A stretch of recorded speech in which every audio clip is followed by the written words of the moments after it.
introduce, I'm going to be talking with Coach Rosie right now, who's a grief counselor. She's a life and mindset coach. She's a mental health advocate and an empowerment speaker. And she's been on a mission over the past few years to normalize the conversation around mental health. And I think that is just powerful. She holds a degree in psychology and certifications from the American Academy of Grief Counseling and New Skills Academy. She is a lover of family, friends. She loves books, music, travel, and all things that have to do with adventure. She currently resides in a part of America that I don't even know how to say, Chattanooga or something like that. She'll probably say better than I can, in Tennessee. And she loves to travel. If you do ask her what her purpose is, it is that living a life that is inspiring and empowering. So, ladies and gentlemen, across the world, if you're watching this stream, I'd like to introduce and welcome Coach Rosie, who happens, guess what, to share my last name. How did that happen, Coach? I don't know. I think it's the greatness that just permeates through all of us, right? So, it's divine intervention and divine purpose. Yeah. So her last name is actually Kende, like mine. So she's actually Rose Kende. So we had to put Coach Rosie on the flyer because we don't want to confuse everyone. It's like, right? Who's that?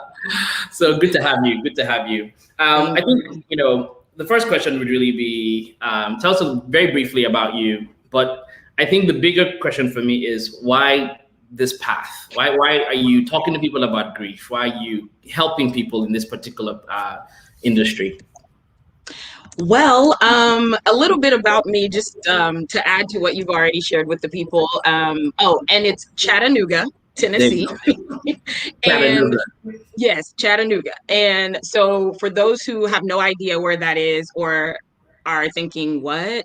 I will help you geographically. We are about an hour and a half away from Atlanta, Georgia, because I know everybody knows where Atlanta is. So I get to say I'm an hour and a half away from Atlanta, Georgia.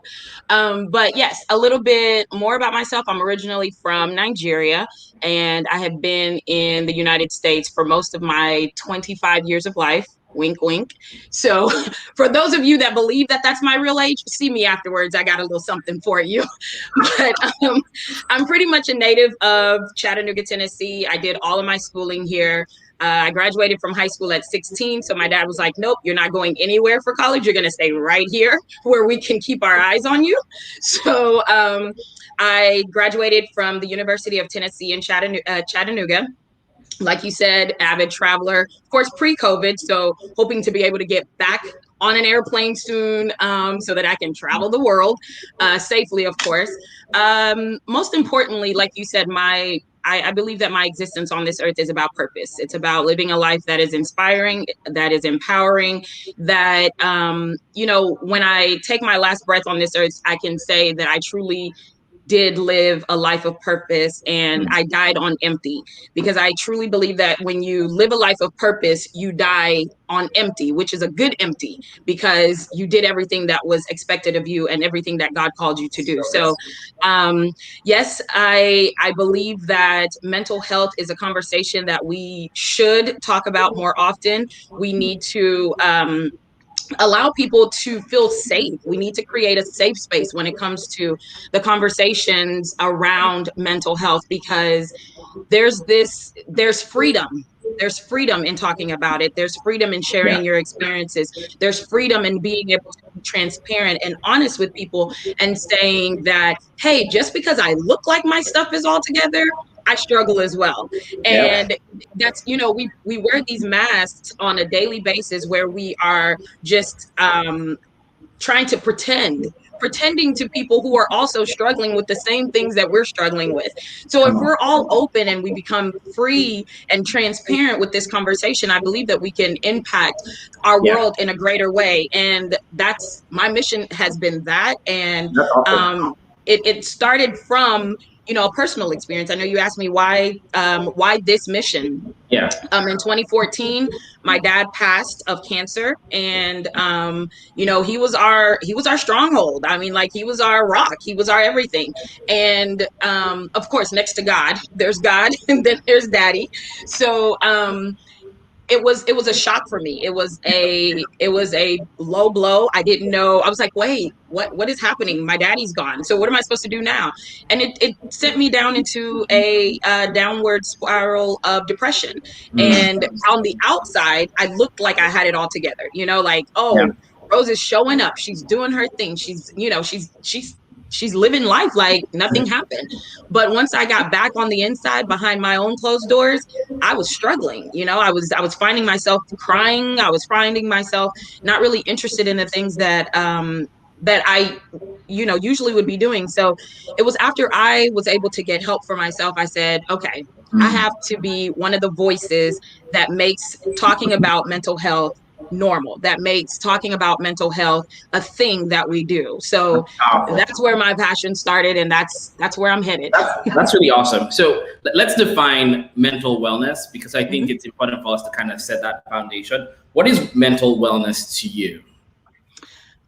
So if I were to define it, I would say that wholeness or wellness to me is when you can listen to your body and give your body what it needs for you to function at the highest potential. So I think in one of the testimonials, actually a couple of them, I heard two things that really stuck out to me was balance. Balancing your life is big when it comes to your wholeness and wellness, because your physical wellness is important to us, and we tend to focus more on our physical wellness, whereas we don't think much about our mental wellness. But if we're going to be whole, because our mental and our physical are all one, we have to be able to listen to both sides of it. So the other thing that I heard was excusing ourselves to be in God. And, you know, we get so caught up in being everything that everybody else wants us to do or be, and then we get caught up doing so much that other people want us to do, that we don't take the time to excuse ourselves to say, you know what, I'm going to check out for just a few minutes or a few months or a few, you know, a year. Sometimes it does take that time to check out and say, I need to go take care of me. So I would define it as being able to function as a whole, from your mental all the way down to the sole of your feet, because even your feet, if your feet is tired, we don't feel like standing up, we don't feel like going anywhere. So it's being able to function at your fullness, at your highest potential, and it's imperative that we do that with our mental health. So if mental health is such a beautiful thing and such an aspirational thing, like everyone should aspire to have, to be well, to be mentally whole, why is this such a taboo topic? Why don't people admit that they have issues mentally until sometimes it's too late? Why is it such a, you know, why don't we talk about it more? So that's a great question, right? I think that somewhere along the lines, in our path of life, someone subconsciously dropped this on us, that showing that we are showing that there is something not okay is weak. Showing that we need help is weak. So when that was dropped on us subconsciously, we literally took it, and we may not have paid it much attention at that time, but because our subconscious is always listening, it picked it up, and then it literally shifted the way that we dealt with things. So where, you know, as a kid, if we can all go back, you know, for me, 25 years when I was first born, if we can go back to our, you know, our childhood, when something was wrong, we didn't have a problem telling people something is wrong. That's right. But somewhere along the lines, as we became adults, it was like, oh, I can't tell anybody that I don't feel so good today. I can't tell anybody that I'm hurting today. So the state of alignment that we need, where everything is simultaneously working for your good, it's not just about the psychological part of us. It's about the emotional side. It's about the social side of us. So we have to give ourselves the opportunity to function at 100%. The fact that our families have told us whatever happens in this house stays in this house. You don't tell people what's going on outside of this house. So we take that inward, and so this is our house. Your body is your house. Your body is your temple. So because it's your temple, you now think, well, I can't tell anybody what's going on because mommy and daddy told us you know, you don't let anybody know what's going on outside this house. And we don't want to show this state of weakness. You know, we can't let anybody see that our family that's so well put together that somebody is struggling. It's like, wait, what? What are we doing here? You know, so we gave ourselves this label of it being a taboo, when in actual reality, displaying vulnerability and saying I'm not okay actually shows strength. It's strength, you know. And when you can find yourself saying, hey, I need help. I need help. I can't do this by myself. We start to normalize that conversation, and we start to normalize asking for help. And that's what I think is the biggest takeaway here, is just saying, I need help. I need help. And asking for help more and more, and not letting people not letting people make us feel that we have to live in this state of perfection. Because there's really no perfection. Even the Bible tells us none of us are perfect. The only person perfect, the only being perfect is God. He's the only perfect, you know, person. And so we're all walking around in our faux perfection on the outside and hurting and suffering silently on the inside, when we've convinced ourselves that, you know, asking for help is just, oh, I can't do that. When you, that's so good, by the way. I'm clapping, but in the spirit. When should you ask for help? What are some things that, if you notice, maybe you're reacting, you're being triggered by certain things? When should you ask for help? How do you know when? You should ask for help when you are in a place of when you see that you're not functioning how you normally function. So there's no time frame as to say, I need to help, you know, ask for help after 2 weeks of feeling a certain way. My thing is this: if you are normally a person that is jovial, you're normally a person that is up and out and doing things, you're always showing up, you're always feeling good, and then all of a sudden there's this shift, that's the first time you should think, okay, what's going on with me? Secondly, I would say that if you feel that if you've experienced some type of loss, right? So, or not even just a loss, but some traumatic experience that you have just had happen to you, that's time to talk about it. I think what we do a lot of times is we keep things on the inside. We don't share things, and because we don't share it, it piles up on us, and piling it up is what causes us to then feel overwhelmed. So at the first sign of not feeling like yourself, if I can use that, you know, that phrase, when you first feel like, okay, something is different, that's the time to talk to someone. It doesn't necessarily have to be a professional at that stage. It can just be friends, someone you trust. Talk to that person and say, hey, I don't know what's happening with me right now, but, you know, I'm feeling a little down, or, you know, I just need some encouragement, or I need you to check on me every now and then. You know, just get an accountability partner and say, hey, if you don't see me do this, check on me, send me an email, send me a text, call me. So asking for help can be done at any stage, but most importantly, if you have had, you know, if you're feeling down and you're feeling low for 2 weeks straight, you definitely then need to reach out to a professional and say, hey, I don't know what's happening here, but I need some assistance. All right, that's very good. Everything starts from what I call a mind seed. So something drops in your mind, do something. It might be something bad, it might be something good. Yeah. You dwell on it long enough, it's going to sow its root, right? Yep. And then it's going to eventually become an action. Yep. And then the more that you take that action, you're going to think that it is your personality. And that's just me. That's how I respond. When I'm upset, I burn down the house. That's just right. Me, right?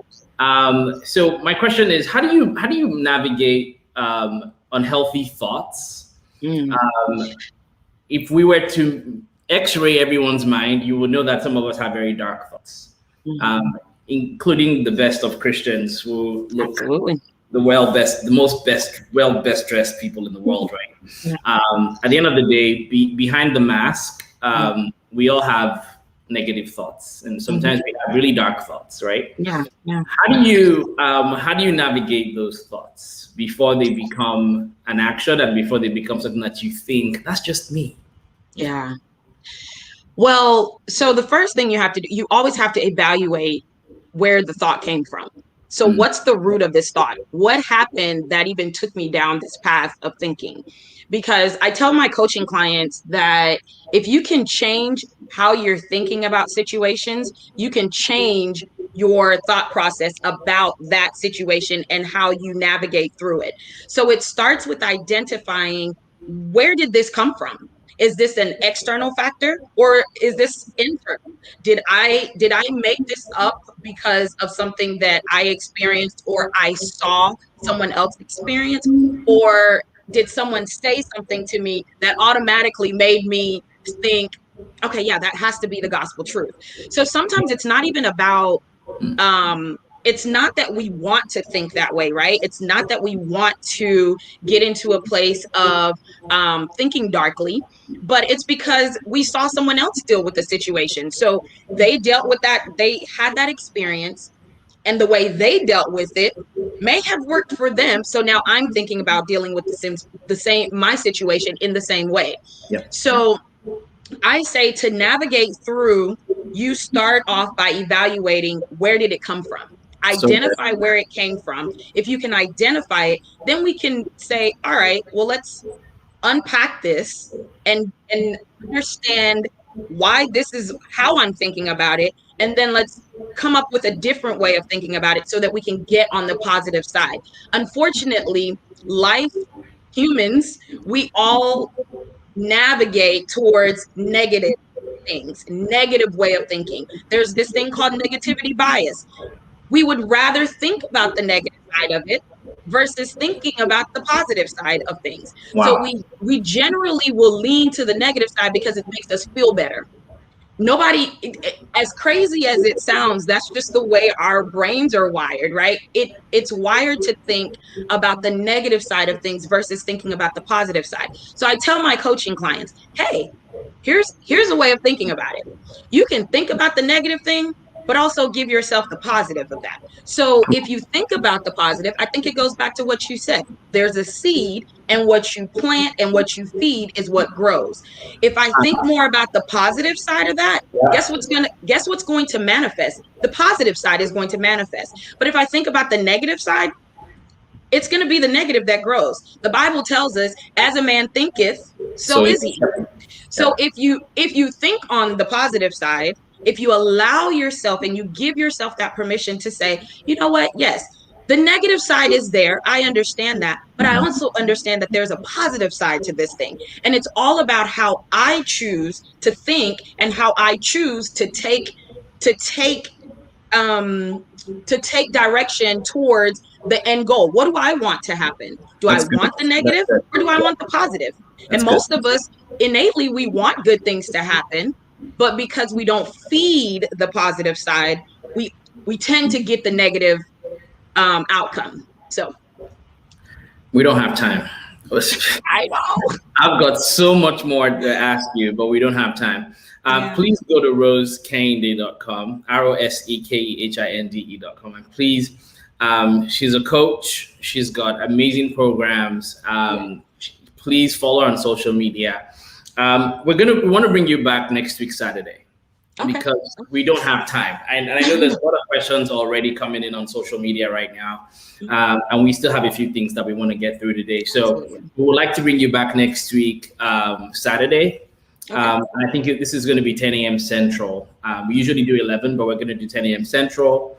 And we also have Kemi Akimbusu here as well, who is, matter of fact, I'm going to bring her on just to say hi to everyone real quickly.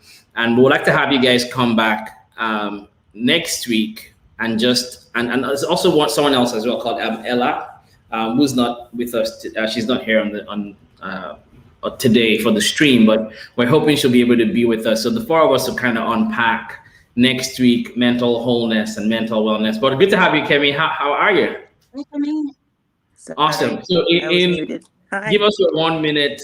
Tell us about you and what you do in this field. Awesome. So excited to be here. I'm Kemi Akimbusu. I'm a licensed therapist from the state of Arizona.